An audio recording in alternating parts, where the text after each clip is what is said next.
Hey guys, I'm Josh. And I'm Travis. We're in Coheed and Cambria. And you're watching Moshcam.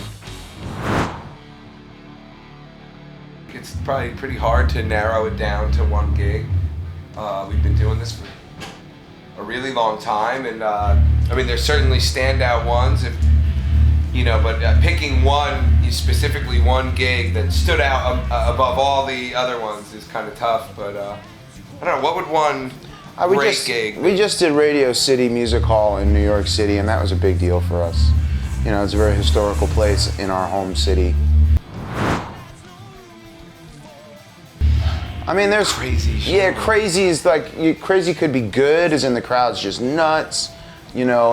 But you know, when you say crazy, I think of like something dangerous or something nutty going on. I remember years ago, we had some things going on, and you know, members were going home and back and forth. We had a little bit of a rough time, and I remember we had to cut a set short in Spain. And they started throwing glass and stuff like that, and that was pretty rough. That was dangerous, you know. Crazy. That's crazy as far as I'm. But then there's crazy shows that are crazy awesome. And we've had a lot of crazy awesome shows lately. Oh Jesus. There's not really any. We're older, so the party animal aspect. I mean, I'm a recovered heroin addict. So, there you got that. They got that going on. Yeah. So there goes that party. Yeah, nobody really. We're old now. We're older. We've grown up, and we definitely can. Did our fair share of partying. But I think one of the reasons we're still around is because we were able to rein it in, and certainly don't. I wouldn't call us party animals like, a band full of 21-year-old guys. Claudio and I stayed up last night and had beers till a good hour of the night, and it's killing. A good hour of the night? You didn't go to bed. Yeah, we didn't go to bed yet. But Travis is the biggest party animal. I don't know. Yeah, he'll tear it up from now. Time and time again. Time and time again, sometimes. One night I kidnapped a girl on the bus. He snuck her in, yeah. Well, yeah, she wanted to be kidnapped, but I hit her on the bus. It's just really crappy the next day when you realize what you did and you have to fly her home. That is not uplifting. This is not uplifting. No. Oh, man. It was definitely not uplifting the next morning. It was horrible. Yeah, there's an old go-to is at one point I went through this phase, me personally, was stealing all the plants from hotels and putting them in my hotel room. He'd make a jungle. I'd make a personal jungle.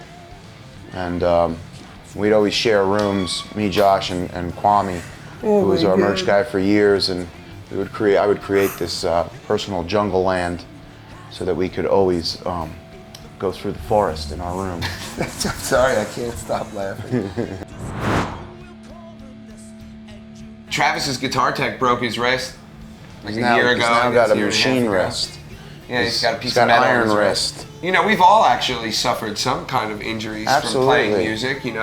On the last tour before this in America, Claudio had to get steroid shots for some things with his throat, and I have arthritis and carpal tunnel, and so playing music's not all fun and games, kids. But sometimes it's really like an uplifting and inspiring thing for us when we get things from fans. So, but pretty often we receive, sometimes it's nice, like somebody will bake a cake or something, or something cool.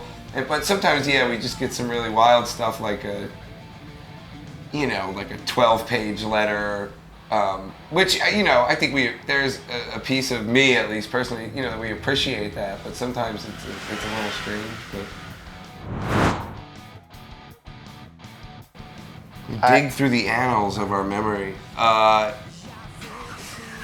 don't know. When you're trying to get some sleep during the day, especially after last night, as we were saying, I didn't get much sleep, and I'll probably go take a nap on a road case in a little bit. So that's always strange to wake up when you're in the middle on a road. I woke up in one of Travis's jungles once. That's a strange place to wake up. I fell off a bar stool at a bar and passed out, I guess. And somebody brought me to the hotel and they put me in Travis's room, but he had put literally like 50 plants in this room. So when I woke up, I really thought I was in a jungle.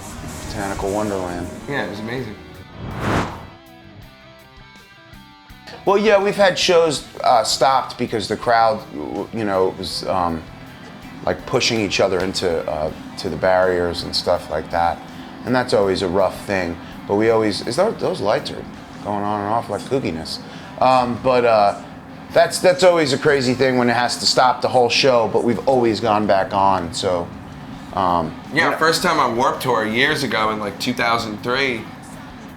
We were on a small stage. I think it was a band stage at the time. On the first day, they had to stop the show because the stage was about to there were so many people, which you're psyched about it. You're happy. You're like, oh my God, that was awesome. But at the same time, you don't want, God forbid, anybody to get hurt. So they had to stop the show and, like, you know, reinforce the stage. And then we went back up and played a song or two. But never once have we like stopped and not gone on. You know, we always. Well, I think it's important, especially if things are going crazy like that and people are going crazy, well, then they're passionate about seeing you. You know, they want to see the show. So the last thing we want to do is not play and have, you know, something even worse happen.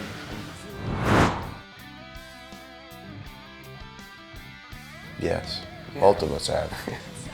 Yeah, I mean, I've had stupid little things growing up, being a little shit, and, but I mean, I had a DWI, you know, random little things. No. Yeah, you did. Did I? Yeah, Arizona peeing. Oh yeah, peed outside and got arrested for it. If you can dig that, which is weird. Really was not. Yeah, he just went and took a pee. Yeah, wasn't drunk or anything. I hid behind like a dumpster on my knees and I was peeing because there's nowhere to pee. And wouldn't you know it, there's a cop on a horse like a block away. And somehow he saw me and he arrested me. But that was probably the only one on tour.